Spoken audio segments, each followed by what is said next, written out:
Selamat datang di channel YouTube Fernando De Caprio. Channel yang bahas politik dan hukum. Channel tempat berkumpulnya orang pintar. Kata orang bijak, orang pintar ketemu dengan orang pintar. Orang pintar tidak akan ketemu dengan orang beban. Pada hari ini saya kembali mengundang abang saya yang sudah tidak asing lagi. Sebelumnya dalam video terdahulu kami membahas peristiwa tembak-menembak di kediaman tempat kejadian perkara rumah dinas Inspektur Jenderal Ferdy Sambo. Hari ini kami membahas dengan topik berbeda, tapi dengan peristiwa yang sama. Peristiwa pembunuhan terhadap Brigadir Joshua. Hari ini kami membahas bagaimana rekonstruksi yang terjadi di rumah Ferdy Sambo, apa dasar-dasar hukumnya, dan bagaimana akibat rekonstruksi yang bertentangan dengan peristiwa yang sebenarnya terjadi. Inilah dia abang saya yang sudah tidak asing lagi, Advokat Joner Sipangkar. Selamat datang abang Anda. Gimana kabar? Buka maskernya biar kelihatan gantengnya. Ya, udah kelihatan ganteng. Iya. Gimana kabarnya? Sehat, Bro? sehat, puji Tuhan, sehat. Sehat ya? Ya. Oke. Sehat, bro. Siap. Saya mau nanya sama Bang dulu, dasar dari mengajukan atau pembuatan rekonstruksi itu yang pengetahuan Abang gimana Bang, terus Bang? Baik, terima kasih, bro. Jadi, kalau di KUHP sebenarnya tidak ada aturan yang jelas mengenai rekonstruksi. Iya.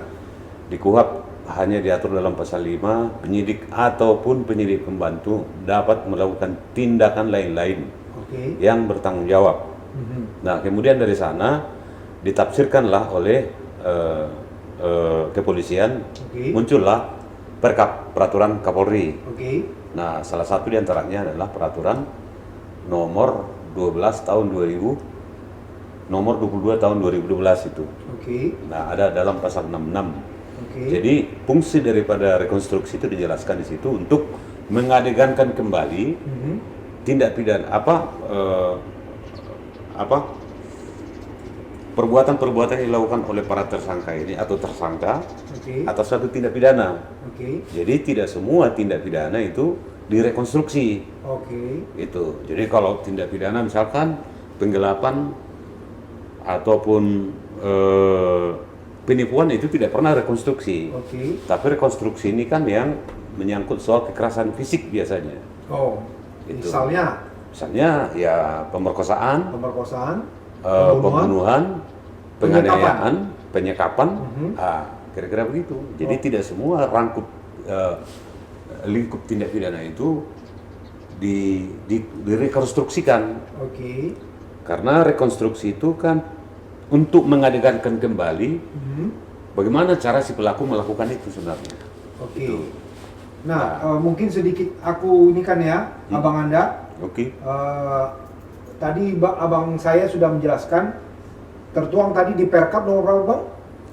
Kalau tidak salah nomor 22 tahun 2000. Tahun 2000 ya? 2012. 2012. Nah, ya. Ini disempurnakan juga di Perkap ya, untuk mengapakan menambahkan yang disampaikan oleh abang saya terkait dengan rekonstruksi itu tertuang di peraturan Kapolri nomor 6 tahun 2019 ya, di pasal 25 ayat 3 yang menyatakan dalam hal menguji persesuaian keterangan para saksi atau tersangka, penyidik atau penyidik pembantu dapat melakukan rekonstruksi. Ya, jadi saya melengkapi apa yang disampaikan oleh abang saya tadi. Nah, Lalu di situ dikatakan juga dalam surat keputusan Kapolri itu ada surat keputusan nomor Pol titik skep garing 1205 garing 9 Romawi garing 2000 ya, tadi mengacu kepada perkap yang tadi abang sebutkan itu ya. 2000 tentang revisi himpunan Juklak dan Juknis proses penyidikan tindak pidana ya. Jadi di situ dijelaskan bagaimana SOP-nya. Oke bang. Nah jadi kan tujuan rekonstruksi itu kan bagaimana sebenarnya peristiwa hukum itu terjadi. Oke. Nah lalu ini saya apakan, saya kutip dari Detik ya, bahwa misalnya rekonstruksi itu diadakan dengan 78 adegan bang. Ya, di Rumah Magelang sebanyak 16 adegan ya, yang meliputi peristiwa pada tanggal 4, tanggal 7 dan tanggal 8 Juli 2022. Lalu di Rumah Saguling sebanyak 35 adegan yang meliputi peristiwa pada tanggal 8 Juli dan pasca pembunuhan Brigadir Joshua. Lalu di Rumah Kompleks Polri Duren 3 sebanyak 27 adegan, di mana disitulah peristiwa pembunuhan Brigadir Joshua. Nah, ya, oke bang ya, kita lanjut. Nah, terkait dengan rekonstruksi yang terjadi sekarang ini bang, ya, bagaimana menurut abang kalau ternyata ya berita yang beredar tersebut mengatakan rekonstruksi yang dilakukan oleh tersangka FS itu ternyata beda dengan BAP-nya. Itu gimana menurut abang? Kalau terjadi perbedaan BAP seperti itu, sebab dalam KUHP kan diatur ada hak ingkar daripada terdakwa. Jadi terdakwa bisa mengingkari. Hak ingkar itu bukannya itu terjadi di ruang persidangan? Bahkan di dalam kepolisian, kalau misalkan ditanya diinvestigasi oleh polisi dalam BAP, dia tidak menjawab sama sekali juga, polisi nggak bisa apa-apa. Dalam pemeriksaan juga itu terjadi. Nah, itulah problemnya, mengingat bahwa semua saksi adalah merupakan pelaku. Jadi mereka akan mencari jalan selamat masing-masing yang menguntungkan bagi mereka. Itu kan jadi problemnya. Nah, jadi satu hal yang menarik tadi, ada rekonstruksi di Magelang. Terus ada di Saguling. Dan yang terakhir di Rumah Kompleks Polri yang jadi kalau saya melihat itu berarti konstruksi pencantuman pasal 340 itu sudah memenuhi. Karena alurnya itu kan sudah jelas kan gitu. Jadi ada peristiwa dari awalnya dari sana. Peristiwa itu membuat dia sakit hati, akhirnya terjadi pembunuhan. Itu kalau menurut saya. Nah, kalau misalnya ternyata waktu di BAP dia mengatakan semisal bahwasanya yang membunuh itu adalah dirinya, dia mengakuin pada saat itu. Tapi pada saat rekonstruksi dia menyatakan lagi bahwasanya dia memerintahkan si Baradae. Itu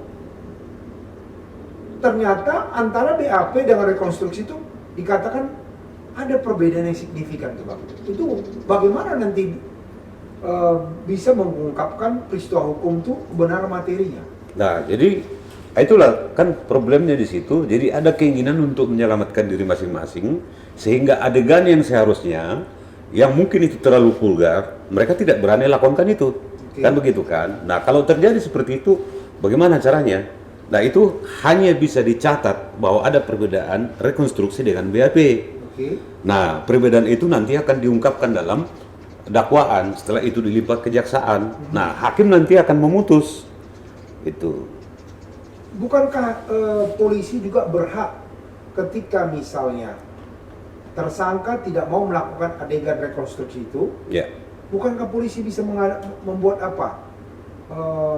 Apa namanya? Orang publik lain atau orang memperagakan adegan tersebut tanpa harus dilakukan oleh tersangka. Bisa. Jadi sebagai pelaku yang mengadegankan rekonstruksi itu tidak harus orangnya. Jadi kalau orangnya itu yang mestinya si pelaku itu tidak mau melakukan itu akan diperankan oleh orang lain. Nah makanya kan kembali kepada yang saya bilang tadi, hak ingkar terdakwa, dia itu berhak tidak mau. Saya tidak mau rekonstruksi ya. Polisi lakukan rekonstruksi berdasarkan BAP-nya diperankan oleh orang lain. Seperti itu. Nah, kalau makanya itu bilang, kalau misalnya ternyata rekonstruksi itu berbeda tuh, bagaimana dengan nanti jaksa bisa menggali peristiwa hukum itu? Harusnya misalnya tindak pidana itu sudah harus P21 atau malah sebaliknya masih P19 karena dalam rekonstruksi itu tidak dilakukan peristiwa yang sebenarnya, sehingga ini bisa jadi P19 atau P21. Iya, jadi kan jaksa kan punya inisiatif juga mana menurut dia keterangan yang lebih layak untuk dimasukkan dalam dakwaannya dia. Kan seperti itu. Nah, tentunya itu kan dari keterangan para saksi ini kan prinsipnya kan minimum 2 keterangan sesuai dengan pasal 184 kan begitu, Bro. Jadi mana yang lebih mendekati kebenaran dari keterangan saksi ini gitu. Jadi kalau si A, si B, si C ada 4 atau 5 mereka jadi tersangka, ya kan? Si A tersangkanya, yang 4 lagi kan jadi saksi. Nah keterangannya ini dihimpun dari 4 ini yang mengarah bahwa yang mendapatkan informasi dari BAP mereka ini bahwa si tersangka ini adalah benar sebagai pelaku. Seperti itu, Bro. Nah tapi kan berdasarkan 184 KUHP itu tidak ada rekonstruksi. Itu kan masuk ke petunjuk. Iya kan? Benar kan? Iya. Itu masuk ke petunjuk dia, poin ke-5 tuh ya. Iya. Nah, artinya sebenarnya kalau misalnya rekonstruksi itu sendiri tidak dilakukan yang sebenarnya, berarti sebenarnya nilainya pun nggak tinggi dong. Iya, makanya kan sebenarnya kan makanya dari awal kan saya bilang bahwa rekonstruksi itu tidak diatur dalam KUHP. Iya. Nah kemudian pengaturannya itu muncullah perkap tadi itu, kan begitu kan? Iya. Jadi yang dipakai acara di pengadilan itu bukan dari perkap itu, iya kan? Ya pakai KUHP, Undang-Undang nomor berapa lupa saya itu mengenai KUHP itu yang dipakai. Nah adapun sebenarnya rekonstruksi itu sebenarnya tidak utama, tapi yang utama adalah hasil dari BAP ini. Karena yang diatur, karena itu tidak tegas diatur dalam KUHP tadi. Gitu, Bro. Nah, tapi kalau nanti ternyata di BAP tadi juga dia berbohong, itu gimana tuh di persidangan nanti? Di persidangan? Iya. Nah, itu kan makanya kan membuktikan seseorang bersalah atau tidak kan bukan dari keterangan si tersangka atau terdakwa itu kan. Dari keterangan saksi dan bukti. Nah, keterangan saksi itu minimum dua bukti. Kan gitu kan. Nah, pasal 183 menyatakan bahwa hakim dalam hal menjatuhkan putusan kepada terdakwa minimum 2 bukti, alat bukti, ditambah dengan keyakinannya. Gitu kan. Betul. Nah, itu yang menarik di situ, Bro. Jadi boleh aja saya bilang saya tidak salah, tapi pertanyaannya hakim itu yakinkah dengan keterangan orang ini? Kan gitu. Jadi yang berhak menilai valid tidaknya keterangan seorang saksi itu hakim.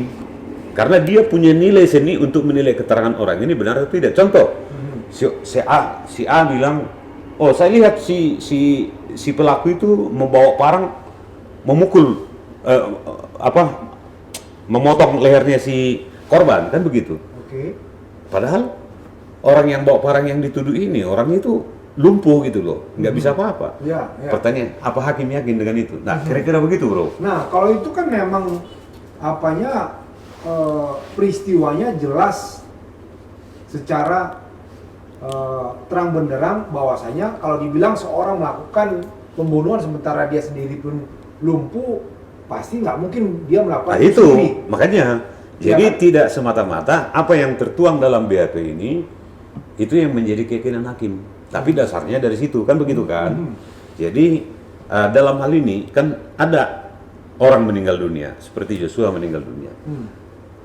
Orang-orang yang ada di tempat itu si Brigadir berada si Ricky istrinya si siapa Ferdi Sambo dan Ferdi Sambo. Nah yang berpotensi jadi tersangka orang ini dan sekarang ternyata memang sudah jadi tersangka. Kan begitu. Ya. Kenapa orang ini menjadi tersangka? Karena sudah ditemukan minimum 2 alat bukti untuk mengarahkan dia sebagai tersangka. Gitu bro. Nah, yang dari rekonstruksi itu masyarakat sekarang ini gusar. Gusar khawatir kalau dari rekonstruksi itu tidak benar, lalu ini saksi sekaligus sebagai tersangka bermufakat mengatakan bahwasanya memang Brigadir Joshua melakukan pelecehan seksual. Kan begitu? Ya. Dari rekonstruksi dan BAP-nya. Ya. Oke. Nah, bagaimana nanti ya jaksa bisa benar-benar membuat peristiwa ini terang benderang, polisi membuat peristiwa ini terang benderang sehingga dakwaan kepada tersangka terkait dengan pasal 340 itu tidak meleset lagi, bro. Gimana tuh? Ya, jadi gini, itu kan pasal dilapis dia 340 terus dilapis di bawah lagi 338, Ya, lapis di bawah subsidiar dan lebih subsidiar lagi. ya 351 ayat 3-nya kan begitu kan. Nah, jadi Nah, khawatirkan orang itu 351 ayat 3 nggak ini.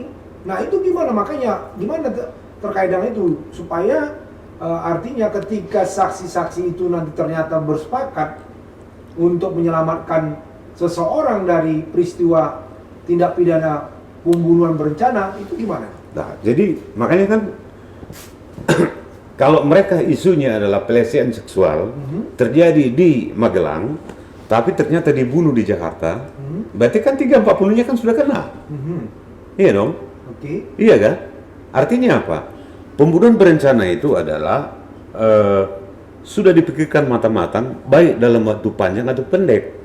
Gitu. Tapi kalau pembunuhan biasa dalam pasal 338 tidak. Itu kan emosi sesaat, ya. Orang temperamen melihat situasi yang tidak ini, dia marah langsung dipukul mati, kan gitu kan?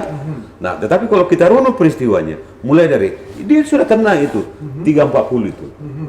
Gitu, bro. Nah, tapi kalau dibilang saya nggak ada ini, saya di Magelang tuh saya belum marah kok. Saya pulang ke Jakarta karena saya capek saja tuh, saya ingat peristiwa itu saya jadi tiba-tiba emosi. Itu gimana dong, bro? Ya kan sudah ada mens rea-nya kan sudah tidak ada mens rea. 340 kan mens rea. Ya. Sudah ada dari awal niat. Ya. Kan begitu itu mens rea-nya. Ya. Nah, kalau dia bilang seperti itu gimana? Ya, dia kan sudah kan katanya si Putri mengasih kabar dari Magelang ke Jakarta. Ya kan ditelepon dalam keadaan nangis-nangis bahwa dia itu dilakukan pelecehan seksual apa segala macam. Iya kan? Nah, akhirnya terjadilah pembunuhan di Jakarta. Nah, satu kasus saya contohkan, ada pernah satu kasus di daerah begini.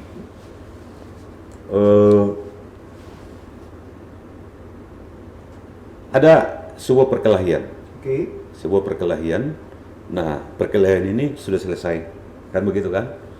Ini sudah putusan pengadilan, lupa saya di pengadilan mana. Perkelahian ini sudah selesai, didamaikan. Suatu saat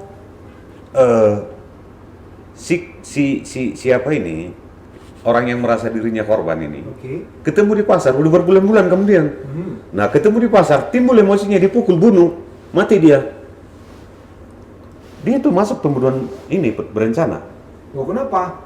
Lah iya, jadi karena sudah ada waktu yang oleh hakim itu dianggap panjang, menafsirkan waktu yang cukup untuk memikirkan bahwa itu dipikirkan secara matang, seperti direncanakan. Direncanakan. Dan begitu dia melihat, ya kan, mestinya kan udah selesai, tapi pemicunya itu yang menjadi pemicunya sama dia. Akhirnya dibunuh sama dia di pasar, diambil pisau, ditusuk dia mati orangnya. Itu. Nah, coba kita flashback ya. Bahwasanya adegan yang terjadi di Magelang itu sebanyak 16 adegan itu meliputi peristiwa pada tanggal 4, tanggal 7 dan tanggal 8 Juli. Iya. Kan begitu. Nah, sementara pembunuhan tersebut itu tanggal 8 Juli, ya. Apa mungkin 4 hari bisa dikatakan dia pembunuhan berencana? Ya, sangat bisa. Karena kan kalau kita kan masuk teori apa tentang hukum pidana mengenai pembunuhan, itu kan menyangkut soal kesengajaan. Kan berencana itu kan kesengajaan, kan gitu kan. Itu kan disebutkan di situ, teorinya itu kan bahwa ada waktu yang pendek maupun panjang bagi si pelaku untuk merenungkan atau untuk memikirkan dia melakukannya atau tidak melakukannya, gitu bro. Ada waktu panjang atau pendek? Atau pendek. Jadi panjang atau pendeknya itu ya mungkin 4 hari itu ya bisa disebut panjang, iya kan? Nah, atau mungkin 2 jam bisa disebut juga itu waktu pendek, kan begitu kan? Tapi kalau memang dalam keadaan itu, waktu yang ada itu, sempat dia memikirkan bahwa akan melakukan sesuatu, lalu dia lakukan persiapan untuk itu, nah itu masuk dia pembunuhan berencana tadi itu. Kalau dia bilang saya sebenarnya sampai di Jakarta itu saya nggak ada berpikir ke sana, cuman saya emosi melihat wajahnya, saya tembak dia, saking emosi saya. Itu gimana tuh? Oh tidak, kan adegannya kan dari sana, diawali dari Magelang. Kan sudah ada laporan dari putri ke dia bahwa dia itu dilecehkan atau apa benar atau dilecehkan atau bukan dilecehkan atau apa yang terjadi, hanya mereka yang tahu dan Tuhan. Kan begitu. Nah, tetapi dengan melihat itu runut atau jalan ceritanya itu, pembunuhan berencananya udah unsurnya udah terpenuhi. Nah, tapi kemarin rekonstruksinya itu malah saya lihat ya mengarah bukan kepada pembunuhan berencana dia. Bukan ke pembunuhan berencana. Nah, melihat apa dia rekonstruksi itu? Alasannya apa? Karena di situ dikatakan dalam rekonstruksi yang saya lihat dikatakan bahwasanya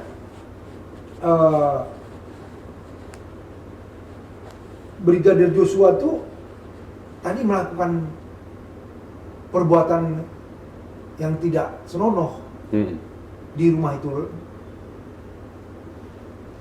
Oh, jadi kan makanya kan ya keyakinan hakim kembali kan keyakinan hakim. Kalau begitu pertanyaannya kenapa dibikin 340? Karena kalau misalnya dilakukan ini, kalau dilakukan di Magelang peristiwa pelecehan itu, ya dia tidak melakukan lagi di Jakarta. Saya yakin ini pembunuhan berencana pasal 340 masuk unsur. Karena apa? Itu peristiwa sudah selesai di Magelang. Tapi kenapa dia bunuh di sini? Itu. Iya. Tapi kan begini. Tapi kalau dia lakukan lagi itu, dia bisa dikatakan, saya emosi. Ya, itu alasan dia lah. Kan secara akal sehat mana mungkin. Kalau orang sudah trauma di sana melakukan itu, misalkan benar itu terjadi pelecehan seksual di sana, pemerkosaan, sampai di sini, yang notabene sudah ketemu dengan suaminya dan banyak lagi saksi-saksi yang melihat di sini, terus dilakukan lagi itu, apa mungkin gitu loh. Nah itulah kembali tadi keyakinan hakim tadi itu. Jadi itu kan hanya alibi aja atau alasan aja. Makanya kan kembali hak ingkar tersangka tadi itu. Ya tersangka bisa aja, ya kan. Tapi hakim kan akan melihat, kan begitu kan, menilai keterangannya itu masuk akal atau tidak, kan gitu kan. Nah itulah keyakinan pasal 183 tadi itu. Nah tapi kalau misalnya ketiga tersangka lainnya, 3 lah ya di luar FS ini mengatakan peristiwa yang terjadi di Duren 3 tuh seperti yang dikatakan oleh FS itu, gimana dong itu? Dia katakan dia lakukan lagi. pelecehan yang terjadi di Magelang. Nah, itu sehingga dia. membuat rasa Makanya kita emosi itu terjadi penembakan. tidak yakin kita seperti itu. Mhm. Gitu loh. Tidak yakin kecuali si Joshua itu sakit ingatan atau sakit jiwa atau ada kelainan. Kan seperti itu. Mhm. Nah, terus setelah ditembak, dilakukan penembakan lagi ke dinding kan? Dinding, aha. Dilakukan oleh si Ferdi Sambo kan ke Iya. dinding. Tujuannya apa? Untuk mengaburkan masalah, seolah-olah terjadi Tembak-menembak. tembak-menembak. Aha. Kan begitu kan? Iya. Nah, itu kenapa? Berarti kan dia sudah memikirkan matang-matang. Nanti kalau terjadi begini akan saya lakukan seperti ini, counternya kan begitu. Nah, itu makanya unsur perencanaan itu terpenuhi, Bro. Nah, ini poinnya ya. Jadi tadi sudah saya coba juga menggali, merekonstruksi supaya 340 itu benar-benar masuk unsurnya. Ya, ketika saya lemparkan pertanyaan ke bro saya, bagaimana kalau misalnya ya keempat tersangka ya mengatakan bahwasanya terjadi lagi peristiwa yang di Magelang, ya kan? Bisa saja dia beralibi sehingga membuat dia emosi menembak, kan begitu. Nah, tapi bro saya dengan insting dia mengatakan tidak mungkin kalau misalnya itu peristiwanya spontan, nggak mungkin dia tembakkan ke dinding. Artinya Ferdi Sambo sebenarnya terjebak sendiri dengan ini. Terjebak sendiri. Kan dia bilang tembak kan Iya, gitu kan. iya. Akhirnya kan ditembak oleh si Ricky. Iya. Nah, setelah ditembak mati, akhirnya lalu dilakukan tembakan ke Ah, area oh, dinding. ya. Tujuannya dia apa? Mhm. Supaya nanti kalau diperiksa di kepolisian, nah ada alasan dia, ada bukti luka-luka di dinding itu sebagai tembakan balasan daripada sini. Nah, berarti kan dia sudah pikirkan secara matang gitu. Iya, iya, iya. Jadi dia bukan seorang yang sembrono atau apa, tapi dia pikirkan secara matang-matang. Gitu. Artinya unsur 340 Iya, 340 terpenuhi. Sudah masuk ya? Iya. Nah, ini makanya para penonton channel YouTube Fernando Caprio ya tonton di sini karena kami membahasnya bagaimana peristiwa hukum terjadi bisa karena di luar sana mengatakan bilang ahli pidana nanti begini, nanti dia nggak masuk unsur. Nah, ternyata yang kami bahas ini mengalir sendiri bisa mengungkap peristiwa pidana itu unsur 340 masuk dengan tadi seperti kata bro saya Joner sepakat ya dia udah menembak ke dinding itu sebenarnya udah direncanakan ya bro ya. Sudah direncanakan. Nah, Karena kan si Berada E, Ah. si Berada Eliezer ya. Iya. Supaya tembak, akhirnya ditembak. Katanya dia dengan tutup mata nembak karena nggak tega temannya sendiri. Iya. Kan gitu kan? Iya. Setelah itu ditembak, baru dilakukan tembak balasan ke dinding. Nah. Nah, tujuannya apa? Untuk mengalihkan peristiwa ini kan, seolah-olah memang tidak ya seperti laporan pertama lah tembak menembak kan begitu. Nah, ternyata kan yang terjadi apa? Nah, sekarang yang menguntungkan di sini si Brada Eliezer itu dia menyatakan diri sebagai justice collaborator. Kan begitu, Bro? Iya. Nah, justice collaborator artinya adalah pelaku yang bekerja sama. Iya. Nah, kebetulan yang memutuskan itu diterima sebagai justice collaborator sebenarnya hakim gitu loh. Oke. Tapi kan awalnya kan dari sini, dari saksi LPSK ya. kan gitu. Iya. Nah, itu sudah diterima berarti ada kemungkinan besar bahwa dia nanti akan dikabulkan hakim sebagai pelaku yang bekerja sama atau justice collaborator. Iya. Kan gitu. Nah, kalau justice collaborator berarti ini akan terjadi variasi informasi keterangan nanti di persidangan. Nah, si Eliezer akan menyatakan keterangan sesuai dengan fakta yang sebenarnya. Mungkin ketiga orang ini atau 4 orang ini bekerja sama tidak apa-apa, Ya, gitu loh. ya. Nah, ini nanti sebagai konternya gitu loh, keterangannya si Barada Eliezer ini. Gitu loh. Artinya sebagai justice collaborator Justice collaborator. pelaku yang mau bekerja sama ya, Iya. yang akan membongkar peristiwa Iya. tersebut. Dia sebagai pelaku, tapi dia bekerja sama. Iya, iya. Nah, untuk pelaku yang bekerja sama ini kan ada hadiahnya. Hadiahnya apa? Dia membongkar kejahatan yang lebih besar, ya kan? Yang lebih pelakunya di luar daripada dia, yang lebih tinggi dari dia, Iya. dan hukumannya akan diringankan. Iya, iya. Gitu. Dan saya yakin si Eliezer akan tetap dia konsisten untuk jadi justice kolaborator dalam persidangan. Dan dalam putusan saya yakin hakim akan menyatakan bahwa dia adalah justice kolaborator gitu loh. Itu. Dan itu yang diharapkan supaya peristiwa ini bisa terang benderang ya. Iya. Harus ada Iya. justice kolaborator ya. Iya. Kalau nggak ini bisa ini nih ya. Iya, Bisa kalau ya benar tuh kompak mereka kan gitu kan, paduan suara mereka berlima kan gitu kan. Tapi karena ada ini counternya satu orang ini, maka kemungkinan besar peristiwa yang realnya itu akan diungkap dalam persidangan, akan terang benderang gitu loh.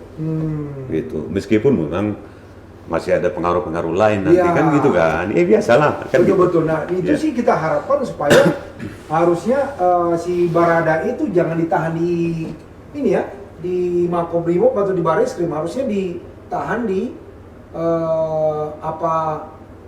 LPSK harusnya. Walaupun memang itu dalam lindungan LPSK dia. Justice kolaborator itu di lindungan LPSK, tapi kan kita tidak bisa mungkin ada tekanan-tekanan ya bro ya. Ya, jadi kan sebenarnya begini ya. Saya lihat juga memang ada keseriusan dari polisi, dari kepolisian RI untuk menyelesaikan kasus. Kenapa? 93 loh. Iya, 93. Anggota polisi. Baru dalam sejarahnya. Dan itu banyakkan perwira di situ. Iya. Nah, itu artinya mereka nggak main-main lagi. Jadi kalau mereka mengambil berpihak kepada siapa namanya, si Perdi Sambo, mereka akan selesai juga karirnya, begitu. Ya sih, kita sih salut sama Kapolri yang sekarang ya. Iya. Dia baru dalam sejarahnya peristiwa pidana Kapolri menyuruh untuk melakukan sidang etik ya. Sidang etik. Biasanya itu sidang etik dilakukan setelah sidang tindak pidana udah inkrah. Ya kan begitu kan. Iya. Kalau ini langsung, ini luar biasa Kapolri sekarang. Iya. Ya dia memang berani untuk berbeda dengan Kapolri-Kapolri yang sebelumnya. Iya. Nah, jadi bro, menurut bro nantinya ini kan paling-paling tidak lama lagi ini akan masuk ke persidangan ini. Iya. Kan begitu bro. Paling 2-3 minggu lagi. Iya. Ya kan bro. Nah, gimana menurut bro ya agar dan ini di luar sana dikatakan ini buying time terhadap peristiwa ini. Ya, dalam arti gini, masyarakat mungkin akan bisa sudah tidak seperti yang kemarin mengawasi peristiwa ini. Iya. Ya kan? Sehingga nanti kontrol masyarakat bisa hilang. Nah, gimana menurut bro supaya masyarakat ini bisa tetap mengawasi jalannya rekonstruksi pemeriksaan kepada pihak-pihak yang tersangkut dalam perkara ini sampai ke persidangan. Apa yang bisa bro kepada masyarakat di luar sana? Jadi sebenarnya begini ya, kalau kita korban itu kan dalam satu tindak pidana itu kepentingannya kan diwakili oleh penyidikan, diwakili oleh polisi. Di penuntutan diwakili oleh jaksa. Kan gitu. Jadi sebenarnya kalau kita bela satu tersangka pelaku tindak pidana, lawan kita langsung 3 loh bro. Ya kan? Polisi lawan kita, jaksa lawan kita, hakim juga lawan kita, kan gitu. Ya, jadi kalau ada tersangka kita bebaskan dari tindak pidana yang didakwakan kepada dia, itu samanya sebenarnya itu kita merogoh bangkai dari kerongkongan singa gitu loh. Kenapa? Karena lawan kita itu udah negara gitu loh. Iya kan? Lawan kita negara. Nah ini pun kepentingan si Brigadir Joshua ini kan dia sudah diwakili oleh negara. Kan begitu kan? Nah sudah banyak korban, dia kan hanya satu korban meninggal, tapi korbannya itu sudah terlalu banyak, 93 loh bro. Iya kan? Ya saya pikir polisi nggak mau lagi main-main lah dengan soal ini gitu kan. Kecuali ada peristiwa lainnya yang mereka mau tutupin. Kan begitu, yang disebut dengan 303 atau apalah gitu kan. Nah, kita nggak tahu kalau soal itu, tapi kalau soal pembunuhan ini mereka nggak ada lagi cara lain bahwa ini harus dituntaskan. Itu satu. Kedua, negara ini juga harus tahu kan pelakunya ini baru satu-satunya mungkin di dunia gitu. Pelakunya seorang bintang 2 kan Ya. begitu. Oke. Yang mengerti hukum, polisi lagi kan gitu kan. Oke. Ngerti hukum bintang 2 kan tidak sembarang orang bintang 2 bro. Iya. Iya kan. Nah, pelaku tindak pidana atau seorang kriminal melakukan pembunuhan, dosa paling berat dari semua dosa yang ada kan mencabut nyawa seseorang kan begitu kan. Iya. Nah, kalau ternyata nanti pengadilan main-main lagi urusan begini, bagaimana kepercayaan masyarakat lagi terhadap pemerintah, Betul. terhadap hukum, terhadap jaksa, terhadap kepolisian, Oke. terhadap hakim? Nah, jadi mereka mungkin juga harus pertimbangkan keadaan sosiologis seperti ini gitu loh, bro. Oke. Ya. Nah, menurut Bro, apa yang harus dilakukan Polri? Saya gini Bro, saya nggak setuju. Ini kan sudah 93 nih.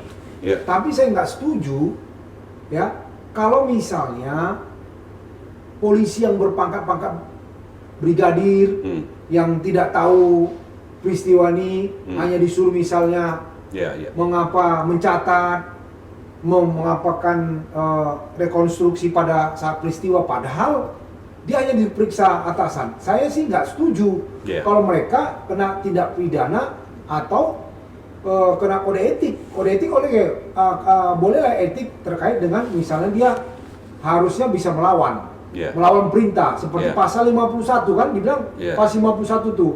Kalau saya nggak setuju kalau bilang pasal 51 tuh bisa membebaskan juga si Baradae. Saya nggak setuju. Karena pasal 51 itu kan itu kalau misalnya overmah kan begitu, misalnya dalam keadaan perang atau diyakini bahwasanya yang akan dibunuh itu teroris kan begitu. Dia kan punya hak ini juga untuk berpikir. Nah, maksud saya bagaimana menurut Bro kepada ini ya prajurit-prajurit yang di bawah tuh, apa yang diapakan Polri? Apakah Bro setuju mereka juga diapakan sidang pidana? Jadi memang itu di samping mereka itu kan ajas komando, dan di samping itu juga memang kita ada ketimuran itu tingkat sopan santunnya itu kan sangat tinggi terhadap pimpinan. Ini kan pangkat-pangkat rendah gitu, ya kan? Yang kelas bawahnya lah gitu loh. Jadi ibarat pemulungnya gitu kan, pemulung dengan presiden gitu kan, kan gitu. Jadi kalau mereka ini dikenakan dengan pasal yang apa namanya, kena kode etik apa, mereka kan tidak punya hak untuk melawan ini juga. Begitu kan bro? Iya. Tahu sendiri kalau mereka itu disuruh misalkan untuk lakukan, kalau tidak dilakukan ya ada sanksinya, mereka juga takut sanksi itu. Kan begitu kan? Nah itu kan jadi problemnya. Jadi makanya kan kepolisian itu kan harus ini juga dong, harus profesional sedikit lah. Kan begitu kan? Profesional dalam arti, ya kalau memang hanya disuruh untuk melakukan itu, dia menjalankan perintah atasan. Ngapain harus tersangkut urusan ini? Tetapi kalau dia memang terbukti merekayasa kasus itu, ataupun ikut melakukan pembunuhan, ya itu harus masuk. Ya, kan nggak mungkin dong yang ada pangkat-pangkat brigadir itu berani merekayasa. Iya, nggak berani. Disuruh mencatat peristiwa tersebut gitu. Itu gimana bro? Apakah mereka harus siapa juga? Ya enggak lah, itu kan kasihan. Makanya kan itu udah kebiasaan di mereka itu. Kalau disuruh-suruh nggak dijalankan, nanti kena sanksi loh, kan begitu kan? Nah kita kalau ketemu dengan pangkat-pangkat yang apa itu, kalau ke kepolisian sana, nah ini perintah pimpinan Pak, saya nggak berani, kan begitu kan selalu alasan mereka gitu.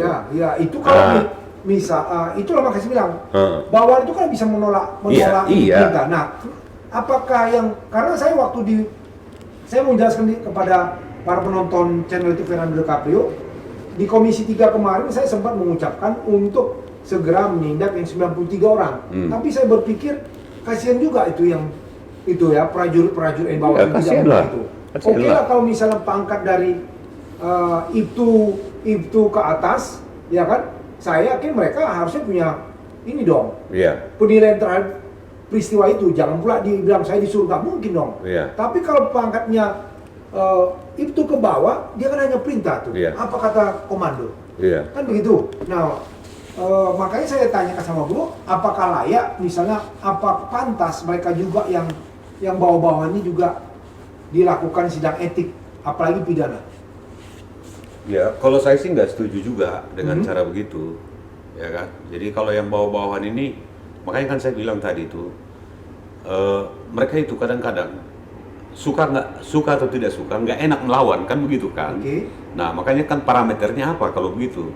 Nah apakah dia terlibat obstruction of justice itu, kan begitu kan, ikut menghalang-halangi atau memberikan suatu pendapat, oh harus begini nanti supaya ini. Nah kalau itu bisa kena. Tapi kalau hanya dibuat, bikin dulu berita acara ini, dia ketik berdasarkan informasi yang dia dapat, kan begitu. Lalu apa salahnya dia? Kan begitu kan? Gitu. Saya nggak setuju juga bro, sama kita. Gitu ya? Iya.